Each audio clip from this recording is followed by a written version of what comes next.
প্রত্যেক বছরের মতন এবছরও দক্ষিণ দিনাজপুর ট্রাক ওনার্স ওয়েলফেয়ার অ্যাসোসিয়েশনের উদ্যোগে বস্ত্র বিতরণ কর্মসূচি অনুষ্ঠিত হলো। শুক্রবার হিলি বাসস্ট্যান্ড সংলগ্ন এলাকায় আয়োজিত এই কর্মসূচিতে প্রায় 250 জন দুস্থ মানুষের হাতে নতুন বস্ত্র তুলে দেওয়া হয়।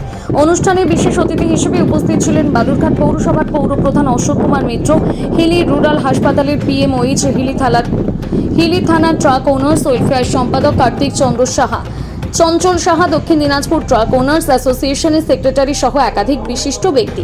অতিথিদের ফুলের তোড়া দিয়ে বরণ করার পর তারা সাধারণ মানুষের হাতে বস্ত্র তুলে দেন। সংস্থার পক্ষ থেকে জানানো